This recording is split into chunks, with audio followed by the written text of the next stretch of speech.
Bonjour à tous amis de la bille, on se retrouve pour une vidéo sur ma chaîne YouTube et cette fois-ci on se retrouve encore dans le magasin AAC pour la présentation de la M016.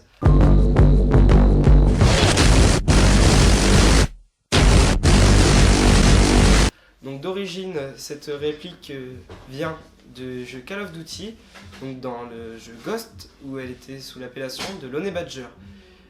C'est la marque Ares qui a d'ailleurs fait cette réplique donc dans sa gamme Amoeba. Ils avaient sorti la première version, la M013. Donc c'est la M016 où ils ont changé quelques caractéristiques, comme le garde-main ou la crosse. On a aussi écouté les joueurs pour changer certaines choses. Donc on va tout de suite passer au contenu de la boîte. On se retrouve pour le contenu de la boîte où à l'intérieur il y a bien sûr la réplique, un chargeur livré avec de 300 billes high cap avec molette, une tige de débourrage ainsi que le catalogue de la gamme Amoeba.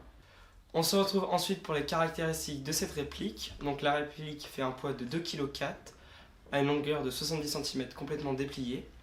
Elle développe une puissance variable de 280 fps jusqu'à 400 fps selon la région.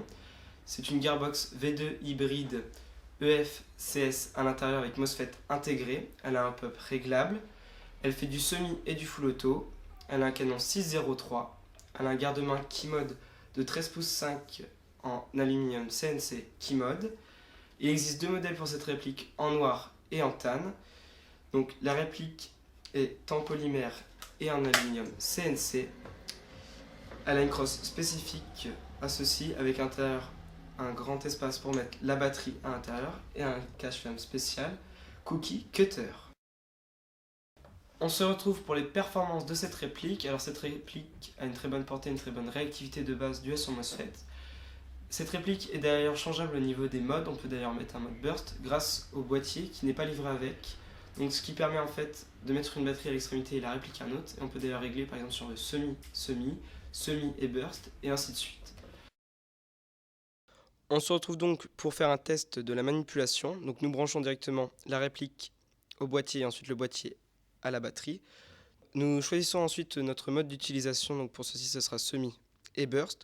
Nous appuyons ensuite sur le bouton entrée après avoir sélectionné notre mode pour confirmer notre choix. Nous débranchons ensuite le boîtier pour directement brancher la batterie à la réplique et nous essayons tout de suite de voir si tout cela fonctionne correctement.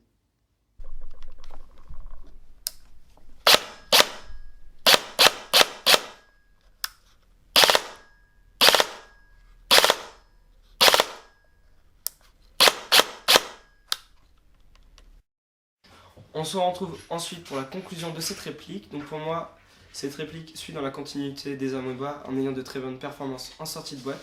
Elle a vraiment un look très unique et ravageur. Elle a un très bon rapport qualité-prix et d'ailleurs trouvable chez AAC pour le prix de 289 €. Cette review touche à sa fin, j'espère qu'elle vous aura plu. On se retrouve très vite pour de nouvelles vidéos. Bonne continuation à tous et airsoftment.